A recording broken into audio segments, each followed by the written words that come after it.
Yeah, good morning once again. In the yesterday class, we discussed about couple of definitions. Those definitions are vulnerability, threat, risk, server, client, and also we discussed about EDR or next generation antivirus, NDR, MDR, XDR. So in this similar way, we discussed about what is meant by agent or sensor or collector, and also OSA layers and TCP/IP layers. So these are all the definitions we discussed. So now we will continue those definitions wherever we stop. So let's start now. TCP three-way handshake. So this is part of OSI layers basically. So we have 7 layers are there part of the OSI. So fourth layer name is called transport layer. So transport layer, what it will do exactly? It will do segmentation, or it will do transport or delivery message from one machine to another machine, or one system to another system, or else peer to peer. So additionally, it will take care of the error control, and also it will take care of the data flow control. So that is the importance of the transport layer. So whenever any client to server communication or peer to peer server communication, it is happening part of the delivery side or transportation side. So there TCP three-way handshake will come into picture. For example, maybe you want to send an email to X to Y. You are a sender and recipient, maybe me. In that scenario, how that particular email is traversing from one location to another location. Finally, how I will receive whenever sender is sending an email. So those places, it will fall under the transport layers, sorry, TCP three-way handshake. So how we can define this practical terminology? So this is our diagram. So this is related to TCP three-way handshake. And as I said, this particular TCP three-way handshake will fall under the transport layer in the OS layer. So here you can see client and also server. As I said, you are drafting an email, and that email you are keeping as a hi, how are you? So that mail you are sending to some recipient Y, maybe your X. So how this particular overall backend process it will work, part of the delivery or transportation. So first client what it will do, so he will send synchronization request and server will respond back. In this scenario, SMTP server. So what is meant by SMTP server? So SMTP server will send and receive the emails. It's a simple message transport protocol. So couple of email servers are Gmail or Yahoo Mail or Hotmail, Outlook or Office 365. This one also we will call it as XN server or else UCS server, Unified Communication Server, or else, as I said, Gmail server and so on. So these are all the different types of names are there part of the SMTP server. Now what SMTP server will do, so whatever mail you have sent, it will validate and it will respond back to client stating that yes, I will deliver, and it will reroute to respect to Y user. So as a synchronization plus acknowledgement. Now, finally client will respond back with acknowledgement.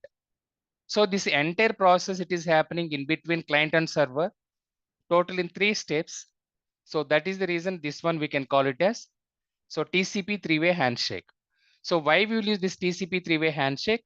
Mainly for the connection establishment. Okay. So I will give one more practical example. So if you want withdraw money from ATM machine, so you are like a client and server is like ATM machine. And so you will insert your ATM debit card and you will enter PIN and also you will enter the amount. So finally, as a synchronization request, you are giving transactions to the server. Server will validate your PIN number and also amount, how much you are withdraw you want. And finally, it will respond back with synchronization plus acknowledgement.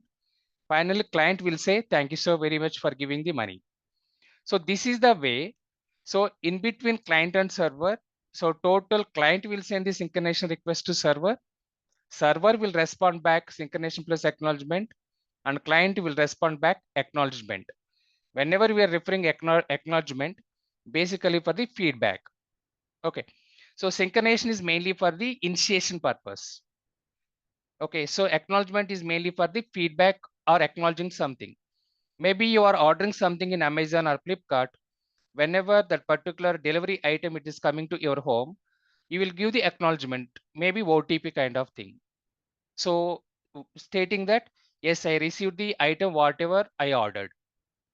So that is also called as one type of TCP three-way handshake. So here synchronization is mainly for the connection initiation and acknowledgement is mainly for the feedback. Okay. So that is overall process of TCP three-way handshake. So we have TCP two-way handshake also. TCP two-way handshake is mainly for the connection closure. So here it will use two different types of flags. One is finish flag and second one acknowledgement flag. So that we can discuss part of the transport layer in-depth analysis. Right now you can remember, so TCP three-way handshake. So TCP three-way handshake is mainly connection establishment purpose in between client and server to transport the data without any error control, without any data flow control. So that is about overall TCP three-way handshake. It will fall under the transport layer under the voice layer approach, and it will use the data format is segments or datagrams. So that is about overall TCP three-way handshake. It is one of the very favorite interview question for almost all the companies. Okay, so how we can define in the technical terminology? Client will send sync request. So synchronization full shortcut is sync. Synchronization request to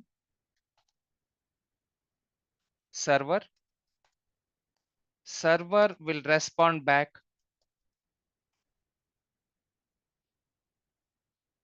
with synchronization plus acknowledgement.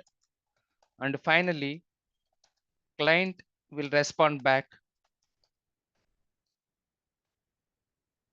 acknowledgement to server. So the total process is happening in 3 steps. So that's why this is called TCP three-way handshake. So as I said, so this particular TCP three-way handshake will fall under the transport layer. So I'm giving note. So TCP three-way handshake will fall under transport layer as per OSA model. Okay. And additionally, I'm giving one more note. TCP and UDP, it will use segments and datagrams to transport or just a data format. Okay, so that is about TCP three-way handshake. As I said, it is one of the very important interview question. So whenever you're explaining about this particular answer, not only just you can give the definition, you can give practical example. Maybe you want to transfer money in the Google Pay or Phone Pay. In that scenario, as a client, you are communicating to backend what our bank server you are using. In this scenario, Phone Pay server. So you will initiate the connection as a how much money you want to transfer to X person. So now PhonePe server, it will validate your PIN number or multi-factor authentication. It will come back as a synchronization plus acknowledgement request. And finally, you will say, so thank you so much to the PhonePe server. So this is the way, not only just definition, you can give practical scenario as well. So that is about overall TCP three-way handshake. So TCP three-way handshake, mainly we can use it for the connection establishment. TCP three-way handshake can be used for connection establishment. Okay, so difference between TCP and UDP. So there are two different types of protocols will fall under the TCP transport layer. One is TCP, so transmission control protocol. Second one is UDP, user datagram protocol. So differences we can discuss part of the transport layer. So that is about TCP three-way handshake. Next one we can go to IP address. So IP full form is Internet Protocol Address. And we have two different types of IP address versions. One is IPv4 and second one is IPv6. We have approximate private IP address range 2 power 64, that is equivalent to approximate 8 billion plus. All those private IP address already we consumed by all over the worldwide by different customers or different organizations or different companies. So that is the reason we are migrating from IPv4 to IPv6. Already in the North America and couple of other countries started to using IPv6.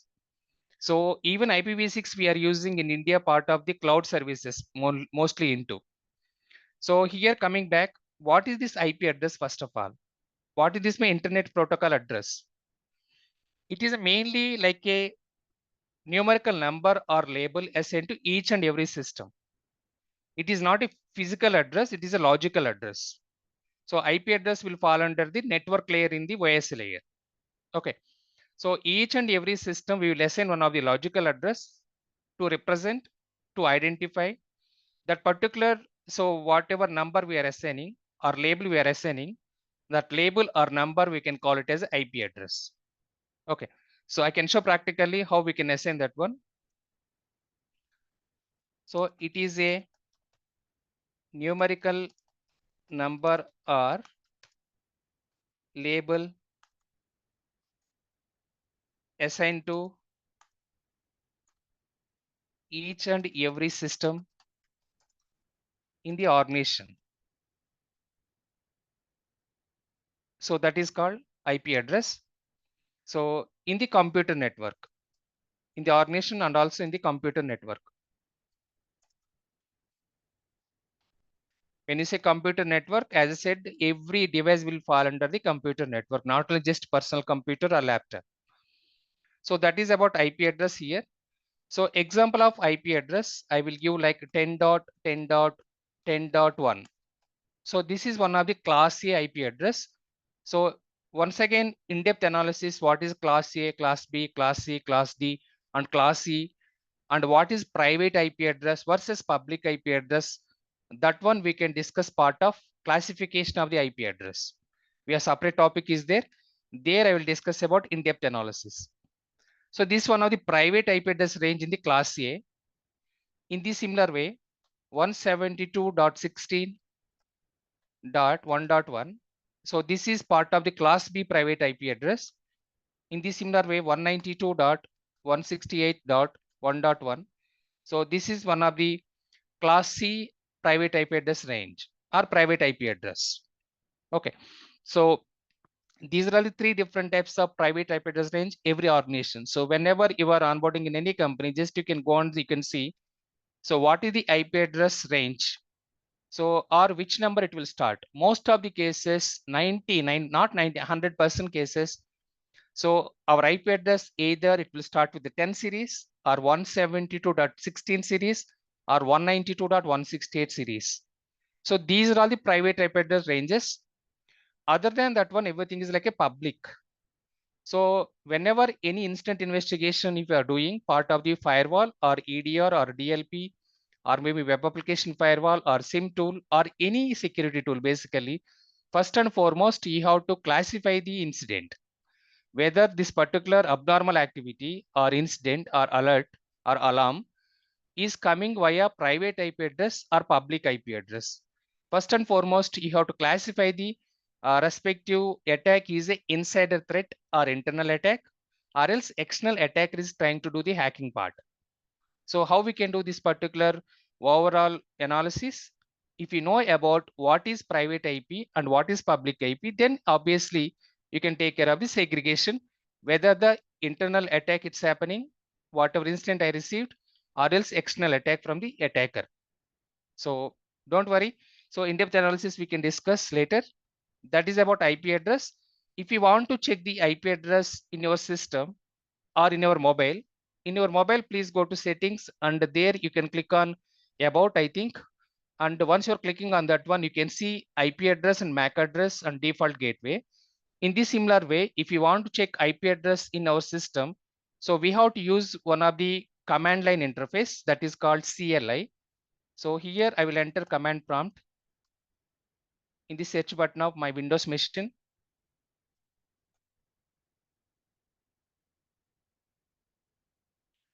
So after entering this particular command prompt, if I want to verify what is the IP address in my home I'm using, how my IP address is connected to my Wi-Fi router, from there how I am accessing, okay, so outside, and what is my subnet mask. So all those information we can see. For that one, we have to enter one of the command. So that particular command is called ipconfig. So these particular commands we will use regularly for our incident investigation purpose. Now you can see just a given ipconfig. Config is nothing but configuration full form. So I've opened command prompt. This is like a CLI. So CLI mean command line interface. We have to enter the command, and according to that one, in case if you are giving the right command, then only output will come. In case you are giving the wrong command, output will not come. Okay. So now, so there are different types of LAN adapter I am using in my computer. One is local area connection 1 and local area connection 2. And also whatever Wi-Fi I'm using right now, you can see here wireless LAN adapter Wi-Fi and IPv6 address. So this is IPv6 address of my machine. In this similar way, IPv4 address 192.168.0.120. Okay. So whenever you are using personal area network part of your home as a Wi-Fi, most of the cases we will see 192.168. This is the way each and every telecom service provider who is providing the internet, so they are using class C IP address. This is the subnet mask. So class C has total, not all class C, every IP address has a 32-bit. So here class C, so class C has a 24-bit. So if you are converting that one, subnet mask will come as a 255, 255, 255.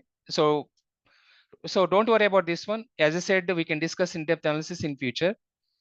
And the default gateway. So default gateway is 192.168.0.1. This is my router IP address, not router IP address. So this is default gateway from my machine. So if I want to connect to the respective Wi-Fi router, so first hub or first gateway or first machine, it will connect is default gateway. From here, it will go to ISP router, whatever. So Act FiberNet I'm using in my home.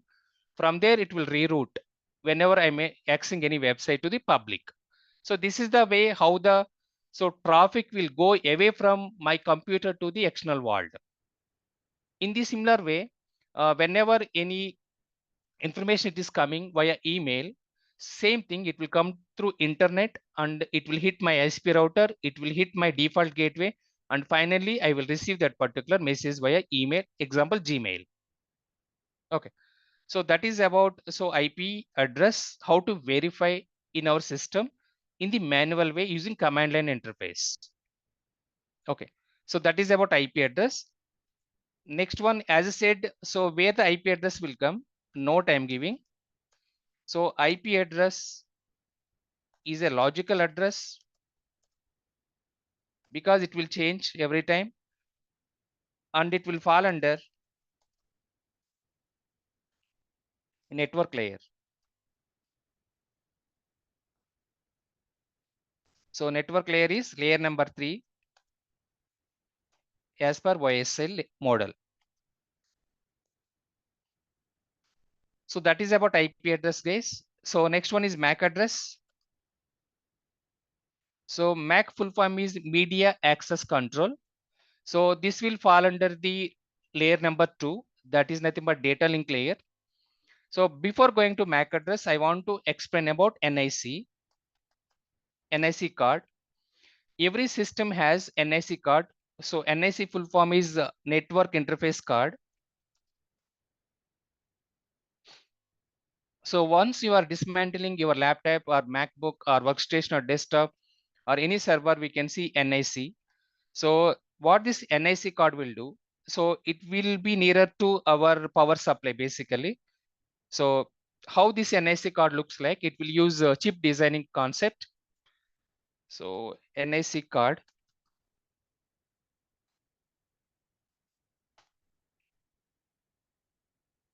can you see my screen? Yes, sir. Yeah, so this is NIC card, basically network interface card. So this one will be developed or designed by respective VLSI design people, basically part of the embedded system. So here this NIC card, what it will do mainly, it will convert electrical signals into our data signals.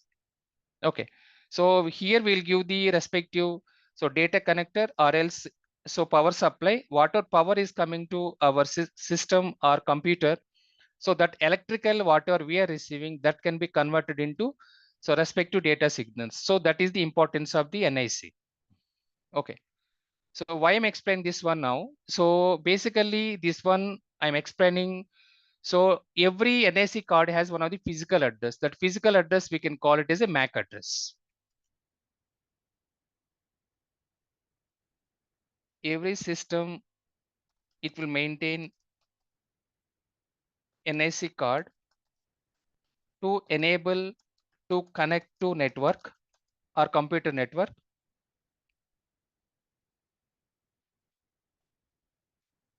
So what is the functionality of NIC card? NIC card will convert electrical signals into data signals or data. So that is the importance of NIC card. Now, as I said, MAC address previously, every NIC card has that may be virtual or physical also. Every NIC card has one of the physical address. That physical address we can call it as a MAC address. Physical address is called as MAC address. Every system has only one IP address. So if you don't configure any virtual machine in our system, but every system has more than one MAC address also. Meaning what here? For example, you are connecting Wi-Fi in your home and also you are connecting to LAN as well. LAN has one of the interface. In the similar way, Wi-Fi has one of the interface. Now Wi-Fi has one of the MAC address. In the similar way, LAN physical connectivity has one of the MAC address. Every system has more than one MAC address also. Each and every interface, whatever we are configuring, so that particular interface has physical address. That physical address has MAC address. What is the conclusion now? So based on how many interfaces we are configuring, how many adapters we are configuring, according to that one, so MAC address will be so defined automatically. It will appear. For example, maybe in my laptop, I want to create couple of virtual machines. So how can I create couple of virtual machines in my physical laptop? So we can go to VMware ESXi, or else we can go to Oracle Box, and from there we can download the Oracle software, and finally I can create couple of virtual machines. Okay, so once you are creating virtual machine using routing concept and bridging concept, you can create virtual machine. Now physical laptop is my laptop. On top of this one, I created using Oracle virtual box another VM. So my physical laptop has one MAC address, and whatever virtual machine I configured part of the so virtual box using Oracle or VMware ESXi has another MAC address.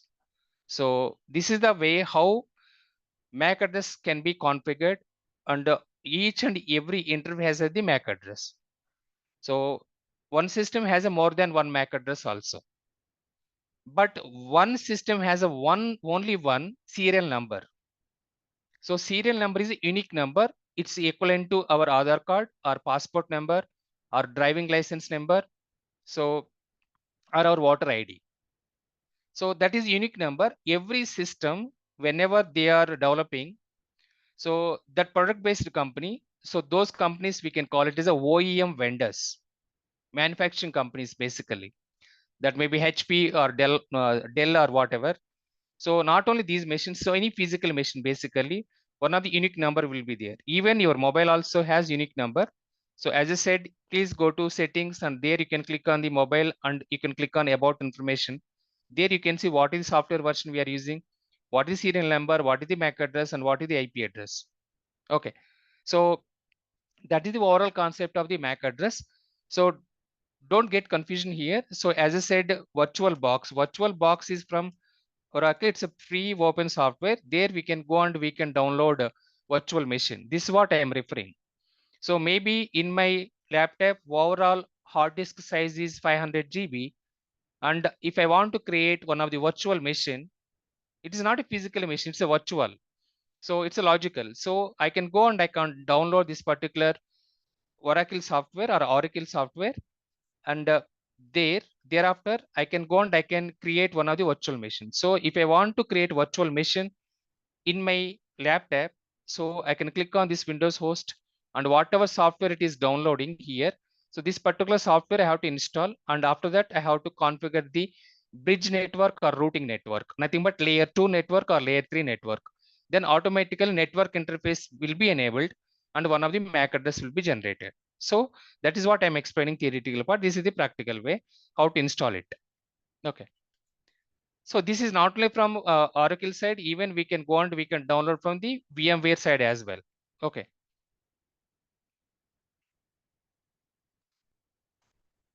So MAC address always represent. So here I forgot to say one thing.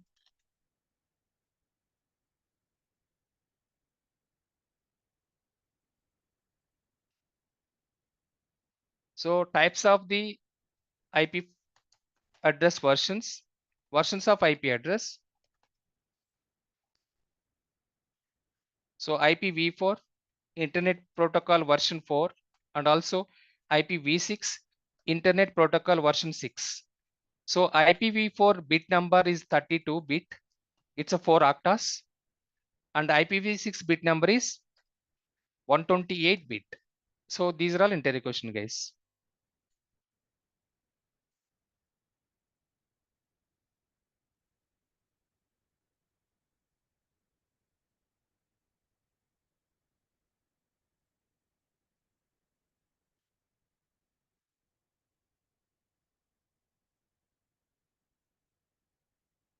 Give me 1 second.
I will rejoin. So I'm not able to share my screen. Give me 1 second. I will rejoin.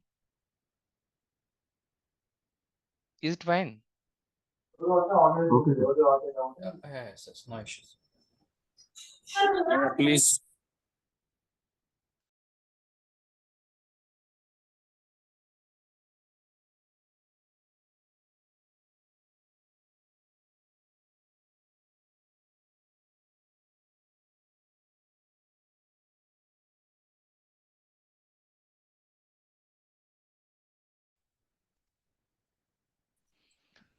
I clicked on something when I'm typing. Automatically, screen is disabled to share it.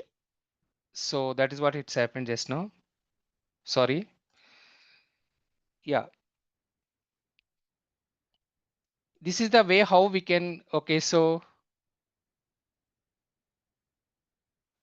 we can configure the virtual machine, and also as I said, VMware, using VMware also we can configure the virtual machine. Every Ethernet interface has a physical address is called as MAC address. This also we can give definition, and so based on how many note I'm giving, based on how many interfaces we are configuring.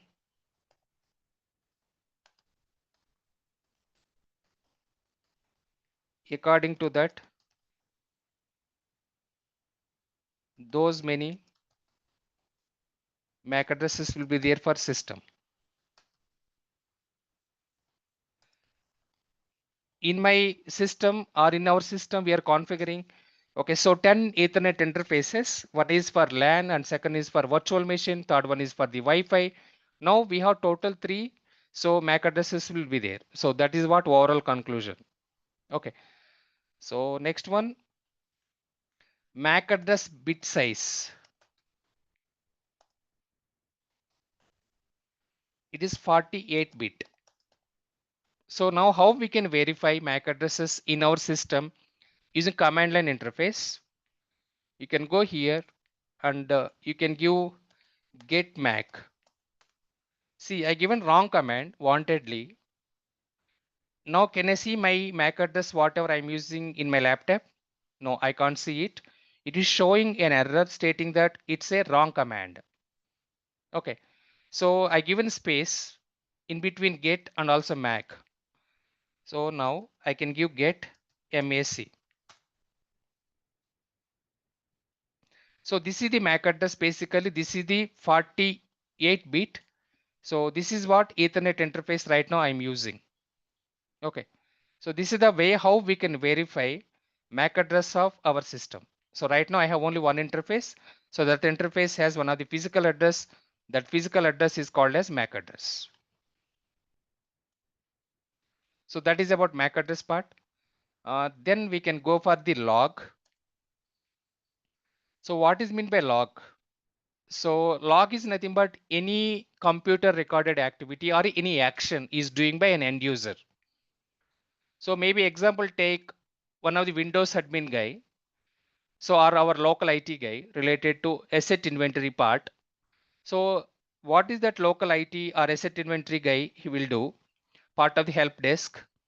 Whenever any employee is onboarding or when any employee is terminating as a resignation, now he will capture what is the username and what is the email address and also which part of the team he belongs to.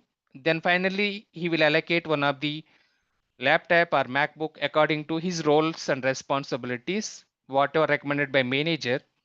In this similar way, once that particular so user is terminating after resignation, so then he has to hand over the respective laptop. So these particular whatever just now I given onboarding of the employee and providing the laptop and terminating laptop after the resignation, all these are local IT guys. They will take care of the part of their job. So he's doing the actions. He's doing his activity. He's doing his roles and responsibilities, whatever it is defined by the so infrastructure team. So now each and every activity, whatever he's doing, part of the device management and asset registration, asset deregistration, all those are actions of the local IT or help desk guy, part of the every organization. Now, whatever action he's doing and whatever activity he's doing, so then obviously back and some of the logs will be generated. Those logs may be authentication or authorization failure related logs. Those logs may application related logs. Those logs may be okay system related logs or configuration related logs and so on. So that is about different types of logs will be generated. That is example of the local IT guy, whatever roles and responsibilities defined. I explained one of the practical scenario. In the similar way, HR. So maybe HR person roles and responsibilities are talent acquisition as a part of. So he has to so collect resumes from the Naukri or LinkedIn or Indeed or some other websites. Then he has to screening of the resumes and he has to she or he has to forward to hiring manager. So after shortlisting of the resume, now HR team will conduct so respective interviews and later they will release the offer letter or maybe if it is negative feedback, so they will reject the candidate. So finally, so in the onboarding time, they will take care of the documentation part. So these are all the roles and responsibilities of the talent acquisition as a part of the HR. Now, whatever action HR team is doing, each and every activity, back end some of the logs will be generated. So in such a way, every employee or every end user or every, okay, so host machine, it is connected in the network, or every device that is connected in the network, it will generate couple of activity logs. Those activity log, those activities basically actions, we can call it as a log. Okay, each and every mission it is connected in the organization, it will generate logs. That may be laptop or workstation or desktop or server or database or application or router or switch and so on. Okay, so that is called log. Any computer recorded activity or action is called as log. If you want to see logs in your laptop, now where we can go and we can see, so we can go to event viewer. You can type here event viewer in the search button of your Windows machine, and once you are clicking on the event viewer, whatever actions I am doing and whatever activity right now I am doing, each and every activity action. So right now I'm sharing my screen and I'm explaining about cybersecurity topics. All those things will be generated. So at 7:30 I switched on my laptop. So I entered my username and password to log into the system. Those things also it will appear.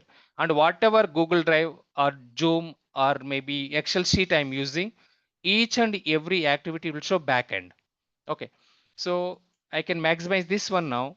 Under the Windows logs, you can see here application.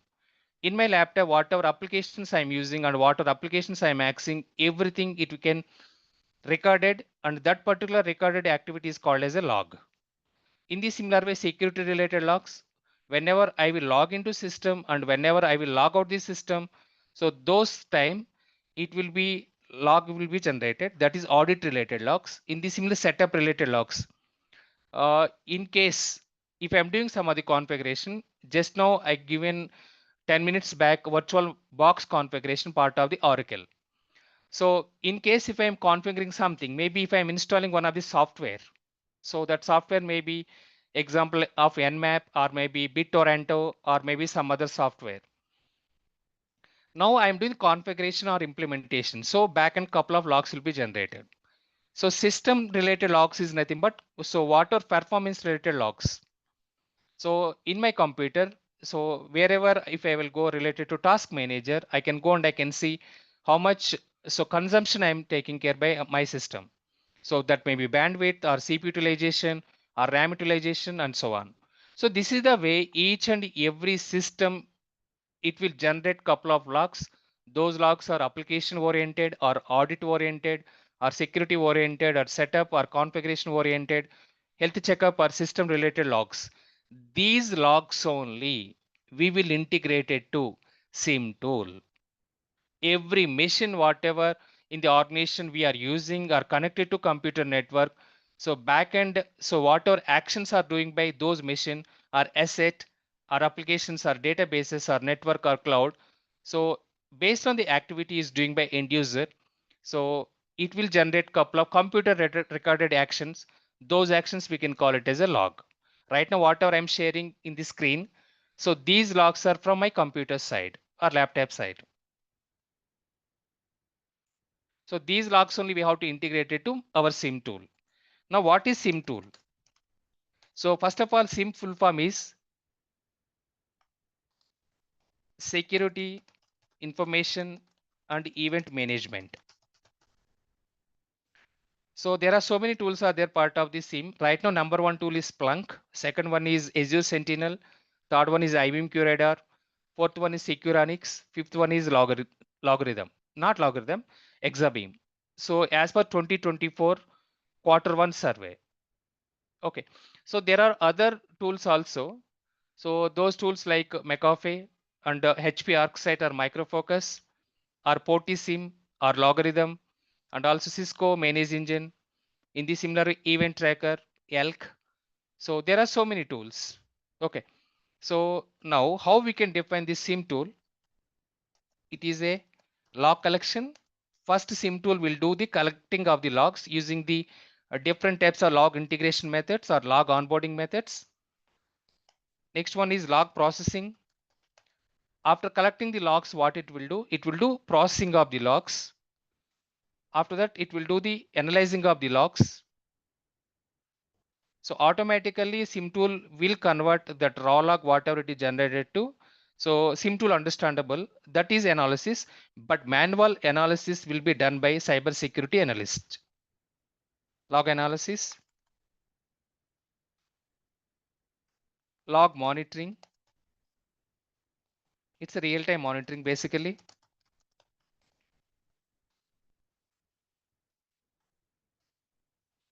Log correlation.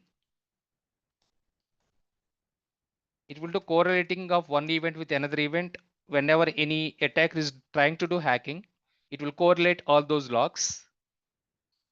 And finally, incident alerting. Nothing but, so one of the alarm or incident or offense or maybe alert will be triggered in the SIM tool.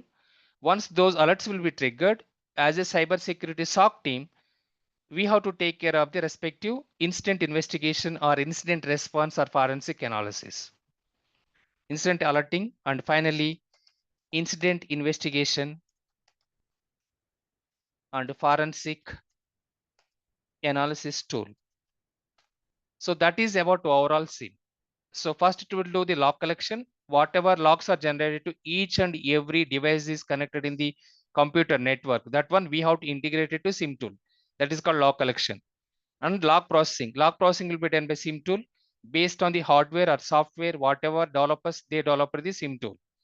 After that, it will do the analyzing of the logs by automated way SIM tool, but manual analysis will be done by to identify false positive and true positive, our cyber security analyst. And also it will do the monitoring of the logs, whatever logs are generating on the real time. And after that, it will do correlating, and according to whenever any hacker or internal employee, they are trying to do the illegal activities or abnormal activities or malicious activities, based on this correlation, incident will be triggered in the dashboard or maybe in the incident tab. Now, as a cyber security analyst, we will take care of the respective incident investigation or analysis or incident response or threat hunting part of the respective incident or alert, whatever it is triggered in the SIM tool. So that is about overall what is meant by SIM tool and how we can do the collection and also processing and analyzing, monitoring and incident investigation part. Next one is SOC. RK. Yeah, please. So, where we get the classification of logs? Classification of the logs, we can get it from the each and every log source. So based on the sys log, whether it is informational, here itself. So you can see information. It is one of the classification basically. So Okay. in the similar, there are total 9 different types of messages of the log as per the sys log. One is error, one is informational, one is success, one is unsuccessful. In such a way, total 9 classification will be get it from the respective log source itself. Okay, and they do the aggregation part, right? That comes under where? Aggregation will fall under the respective SIM tool, part of the log collection. Here, Okay. log collector will do the aggregation. Okay, fine. Okay. Yeah, security operations center. So security operations center, it is a dedicated room or site where our information security analyst or cyber security analyst will sit together as a level 1 and level 2 and level 3, and they will take care of the respective instant investigation or instant response or threat hunting or malware analysis or reverse engineering and finally forensic analysis. Okay, so now how we can represent this particular SOC room? So it is a restricted area. We should not enter any other person into our SOC room. So here, give me 1 second. Yeah. So this is the way how the SOC room looks like. So this is also called as a command and control room. So for example, maybe if ISRO is launching one of the, so GSLV or PSLV or Chandrayaan or whatever. So ISRO command and control team, they will sit in the Sriharikota and they will monitor, right? So what is the status of the respective rocket, whether it is in phase 1 or phase 2, or finally it is reached moon or sun or satellite and so on. So they will take care of the rocket monitoring by sitting in the command and control. But what we will do, we will take care of the respective security monitoring part 24/7. So we will take care of dedicated to security monitoring. So that is the only difference. Okay. So this is the way how the SOC room look like. And we have a couple of monitors, and also we have desktops, and we have laptops, and we have desk. And the first row they will sit like a level 1, and second row they will sit like a level 2, and third one they will sit like a level 3. And here whatever monitors it is displaying here, so one of the monitor will keep sim tool, one of the monitor will keep firewall, one of the monitor will keep proxy, one of the monitor will keep EDR, and so on. So according to that one, whenever any alert will be triggered, automatically these cybersecurity SOC analyst will assign the respective ticket, and then they will take care of the instant investigation or forensic analysis. So this is the way how the SOC room looks like. So how we can define this one? It is a dedicated room or site where information security analyst or cyber security analyst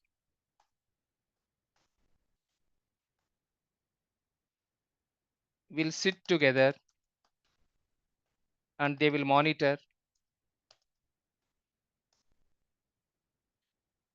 security for 24/7 into 365 days.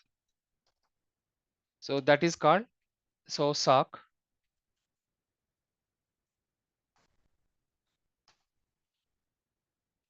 Now there are so many other names for SOC alternative names.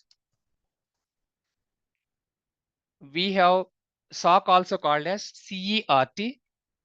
So CERT full form is Computer Emergency Response Team.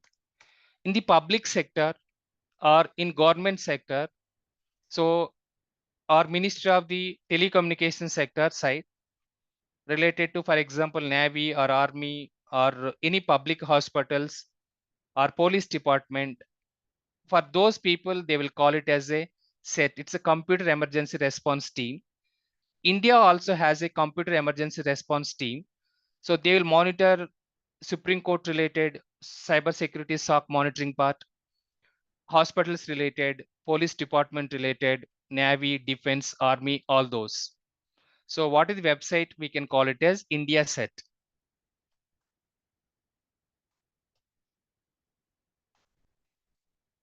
So this is on the public sector side. So cert.gov.in. So this is a part of the Ministry of the respective telecommunication and IT industry. So here you can see Computer Emergency Response Team. Whenever any hacking is doing by the attackers or hacker or into the threat actors, Ministry of sorry guys, I will recorrect here. So Ministry of Electronics and Information Technology. Sorry, I said Ministry of Telecommunication. Yeah. So this India set is a part of the Ministry of Electronics and Information Technology. So these people will monitor government oriented. Okay, so related, as I said, couple of departments, they will take care of the respective instant investigation. Okay, so we can get the regular updates as well, what's going on all over the worldwide. That is like a threat intelligence feeds. It's dedicated to India. In the similar way, we have USA set. So whatever in the USA, so whatever cyber defense center or cyber defense agency, part of the instant response. So they will take care of and they will give the updates in their particular folder. So this is about USA set. You have to follow these particular websites as a regularly, and also we have to read about and you should understand about what's going on all over the worldwide. So what are the new attacks are happening? So these are all two websites. There are so many other websites, but topic has come. That is the reason I am explaining here itself. So set in the public sector, just now I said, for example, Indian government or USA government or Australia or UK and so on. So next one is CSIRT, another name for SOC. cyber security incident response team. Okay, so couple of companies in the private side, private sector, maybe Microsoft or HSBC or some other companies, instead of SOC, they will call it CSIRT. So cyber security incident response team. That is nothing but SOC only. SIRT, so security incident response team. So that is also part of the SOC only. It's alternative name or other name, as I said. Next one, CDC, Cyber Defense Center. So this is also another name for SOC. Finally, Blue Team. Blue Team is nothing but defensive team. That is nothing but SOC team only. So these are all the alternative names for the cyber security SOC operations. So why I'm saying all these alternative names, whenever you are applying any job, so according to the organization, whatever you're applying, they will keep either SOC or they will keep like a set or they will keep like a CSIRT or SIRT and the CDC or Blue Team and so on. So that is the reason I'm explaining about all these alternative names or other names for the SOC operations. So next one is proxy or SWZ, nothing but secure web gateway,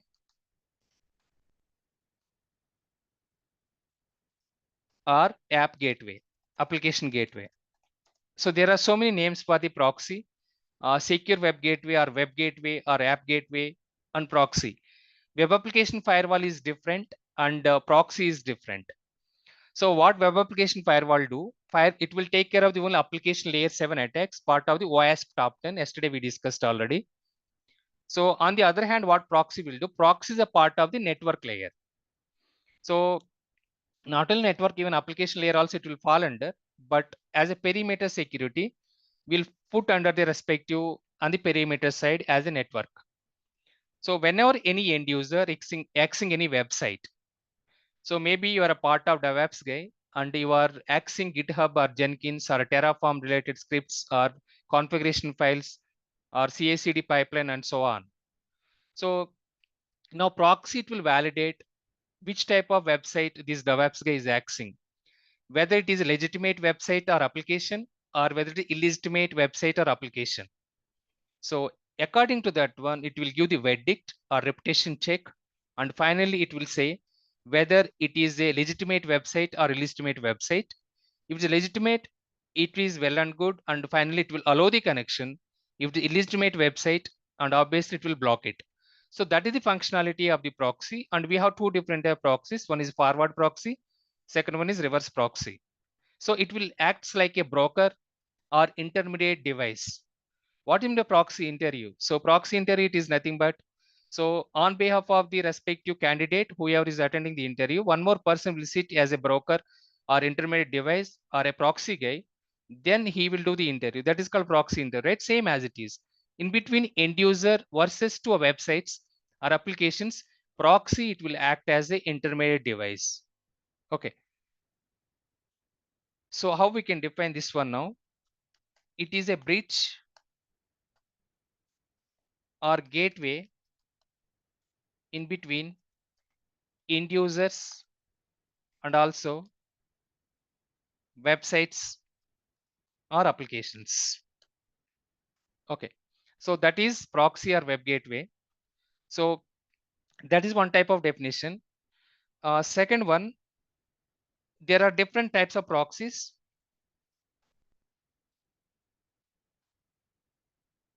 As I said, forward proxy. Second one is reverse proxy. So what is mean by forward proxy and what is mean by reverse proxy? A forward proxy meaning here when the internal employee is accessing the external websites as a outgoing traffic. So it will validate what type of websites internal employees trying to access. So that is like a forward proxy. For example, maybe you are working in Cognizant, so RCTS, and you are accessing one of the website name is called as Bank of America, or maybe Google, or maybe the Hindu news channel, or whatever. Now, in the Cognizant side, they will deploy proxy server. Now, whatever end user is accessing the public websites, it will validate, and finally, according to the end user request, maybe it will block or allow the actions. It will do it. That is like a forward proxy. In the similar way, opposite to forward is reverse. So what is meant by reverse proxy? When the public, they are trying to access our internal websites. So one of a candidate, maybe fresher or experienced person, he is applying job in Infosys. Now he's a public candidate. So he will go to Infosys careers page, and there he will upload his resume. Now whatever resume is uploading and whatever websites he is trying to access, that request first will go to firewall, and after that it will go to proxy. Now proxy, it will validate whether which end user or public person is trying to access, from which IP he is trying to access, which country is trying to access, is legitimate or illegitimate or malicious threat actor or intruder. According to that one, whether is a legitimate person to access the respective internal websites or not. According to that one, it will take the respective actions, either allow or block. That is called reverse proxy. Okay, so that we can discuss later. Next one is inbound traffic. So what is meant by inbound traffic? It is like an incoming call. What is meant by incoming call? The call is getting from external person to our internal mobile to us. That is called incoming call. What is outgoing call? So we are calling some other X person. So this is like outgoing call. Same way, the traffic is coming from external to internal or internet to trust zone. That is called inbound traffic or incoming traffic. Okay. So this is also another name, but don't use this non-technical terminology, incoming traffic. We have to use inbound traffic. So better I will keep inbound itself. The traffic is coming from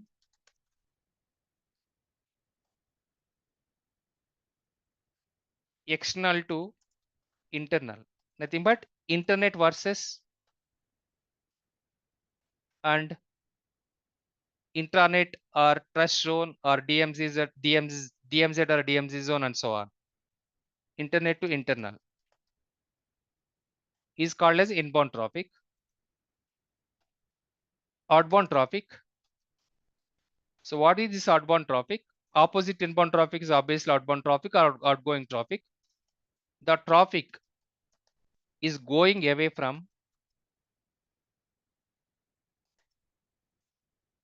internal to external or public.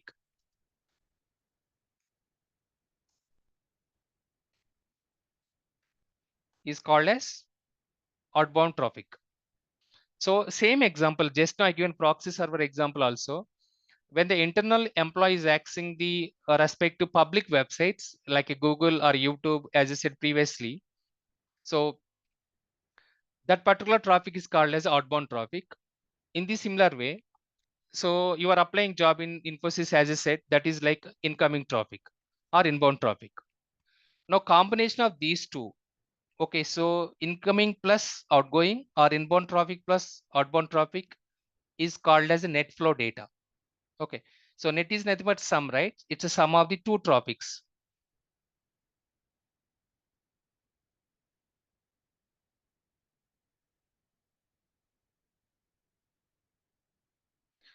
Okay, so here net flow. So net flow is sum of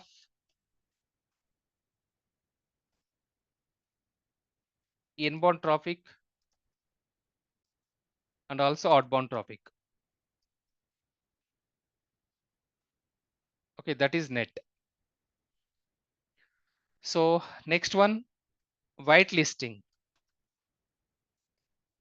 So what is meant by whitelisting here?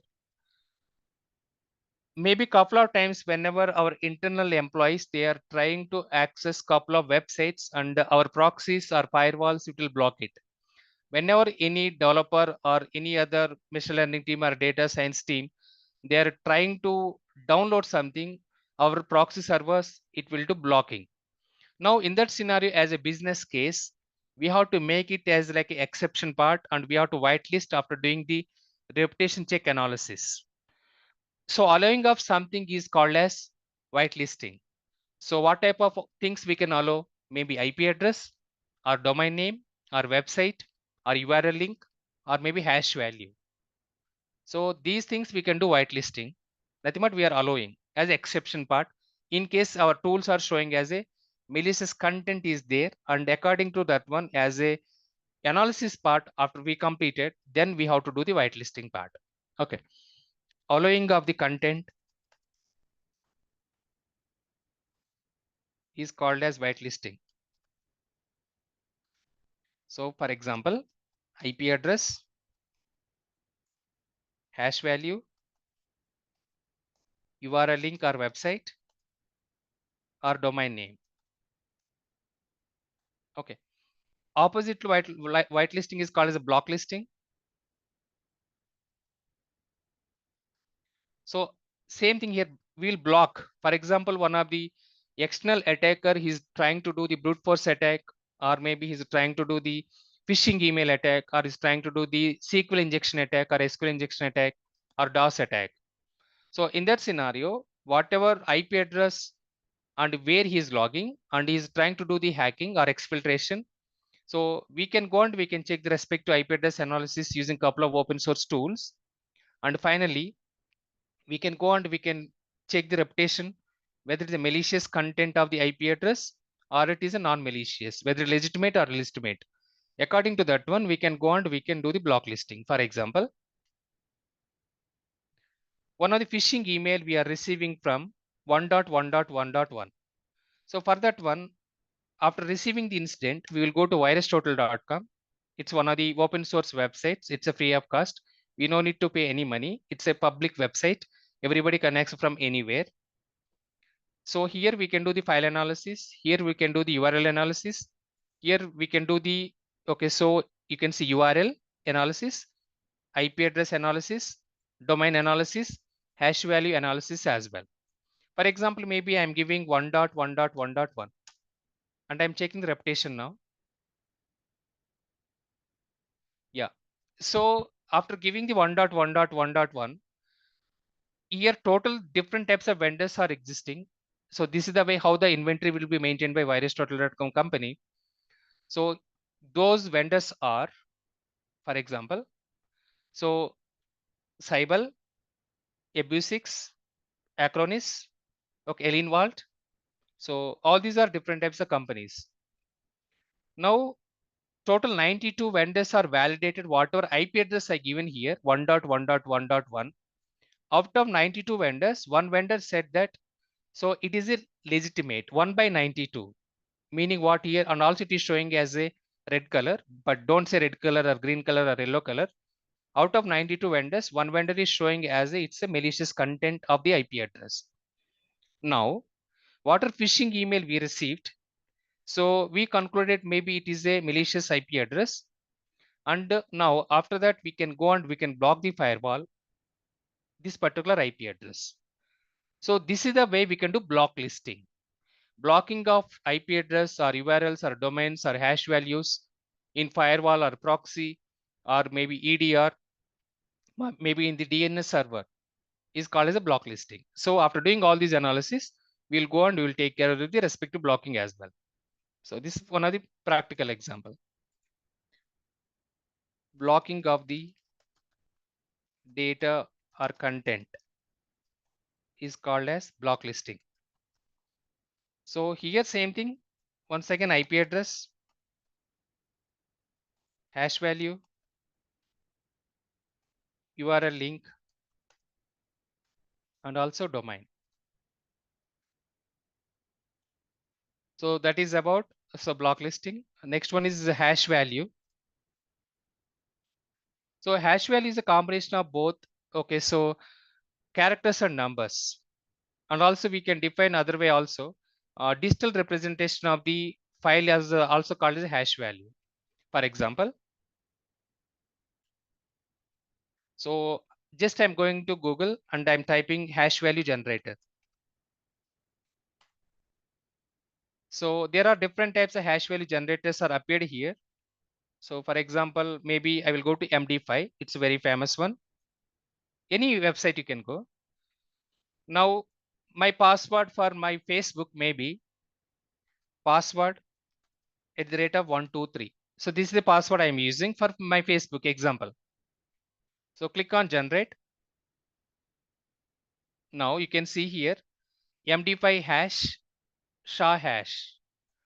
So whenever the password storing in the Facebook backend server, it will not store like a plain text or clear text. So whatever password, it will be converted into hash value. Those hash values only, it will be stored in our database. In front of the hash value, it will add a salt value also. So this is MD5 hash, this SHA1 hash. So MD5 is a legacy or outdated one. So SHA-256 we are using most recent one. So now you can see this hash, it's a combination of both characters and numbers. For example, 2 is a number and C is a character or alphabetical, right? So this is called hash value. This is one way of the representation. In the similar way, so I will go back to virustotal.com and I will upload one of the file here. So I will go to, for example, this file and I'll click on open. I'll click on confirm upload. Now different vendors are validating my file, whatever I uploaded, part of virustotal.com, and they are verifying whether this particular file contains any malware or not, malicious content or not.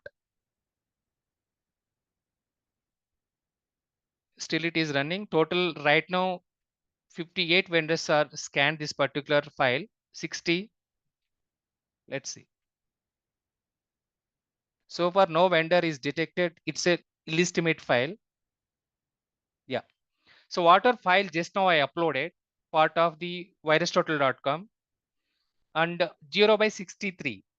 Previously, when we are verifying 1.1.1, it is showing as a malicious content. But now when I'm uploading my file, it is showing a 0 by 63. Whatever file I uploaded, it's a non-malicious or legitimate file. You can click on go to details tab. Now you can see MD5, SHA1, SHA-256. These are all called hashing algorithms. So always we have to use SHA-256. MD5 and SHA-1 is completely outdated or legacy. Okay. In case my file has a malicious content now, what I have to do? I have to delete that file based on the criticality of the file. Okay. So that is the way how I can make sure that infection should be cleaned in my computer. So this particular hash values, you can see combination of both characters and numbers. So how we can define hash value now? It is a combination of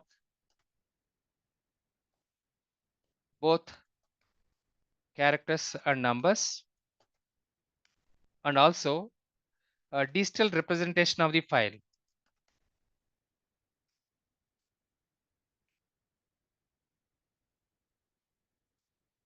is called as hash value. Okay. So that is our hash value. I think I covered almost all the very, very important topics. So whatever definitions and whatever terminology I will use regularly. In the today evening class, I will go and I'll re-verify something I missed out. In case if I don't missed out, then what I will do, I will go and I'll explain today evening class at 7 p.m. IST. So full names. When I say full names, acronyms basically, for example, TCP. What is the full name of TCP? Transmission Control Protocol. For example, IP. What is the full name of IP? Internet Protocol. So in the evening class, we will discuss about dedicatedly full forms or full names or acronyms. Okay. So that's all for overall definitions, and these definitions are very, very important. There I missed out a couple of things basically, like encryption or encoding or decoding, those things. But anyways, wherever the topic it will come, there I will explain once again all these. But so from last 3 to 4 classes, what are we discussed? There are so many interview questions. There are so many everywhere interrogation only. So threat, vulnerability, risk, web application firewall. I forgot to say firewall. Give me 1 second. Firewall or NGFW, next generation firewall. So what this firewall or next generation firewall it will do? It will monitor inbound traffic, nothing but incoming traffic, and also outbound traffic, meaning outbound traffic. Combination of both is called as a net flow. And based on the policies configured, either it will allow the traffic or deny or block the traffic. So that is called as firewall. So firewall is the first entry point in any organization. It's like a perimeter or internet facing, we will call it as. So this firewall, what it will do, it will monitor the incoming traffic, whatever traffic is coming to us in the form of IP packets, and whatever traffic is going away. So it will monitor, and according to that one, it will take the appropriate actions based on the policies we configure. For example, maybe you are sending one of the email, that email contain malicious content. Now that email, whatever you are sending outside world, okay, via Gmail or via Outlook or Office 365 and so on, the traffic first it will hit our SMTP server. After that, it will go to the switch, and after that it will go to proxy and NIDS, NAPS, then it will go to firewall. Now firewall, it will validate is there any malicious content or traffic is existing as outbound traffic. In case it is existing, then automatically it will block that particular email. So this is the way how the firewall will monitor inbound traffic and outbound traffic, and based on the policy whatever we configured.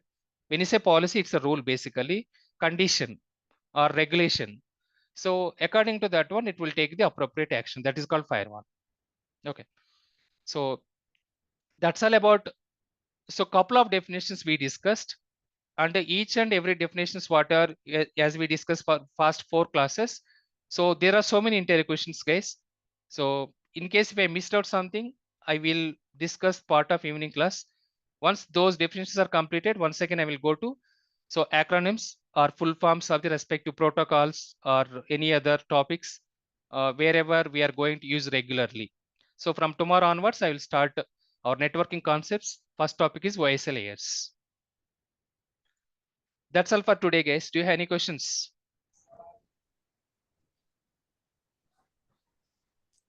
Any questions? RK sir, tomorrow also we have 2 sessions, sir. Morning and evening. Tomorrow, no, only I will take one. Okay, sir. Thank you. Your wish. If you want, I will take 24 hours also. So your wish. So whether you need 1 session or 2 session. But the thing is, for habituating the things, if you go through once, whatever we have written, just we have a break, like, so that we can go through and we can review once, and then we That can. is the reason. Yeah, sorry to interrupt you. So that is the reason I will take tomorrow only one class. Okay, sir. Thank you. You're welcome. Any other? Okay, guys, that's all. And so I already uploaded last night video, and this particular video I will upload within 1 hour. And thank you so very much, and see you evening. Sure, sir. Thank you. Thank you, sir. Yeah, thank you, sir. Thank you, sir.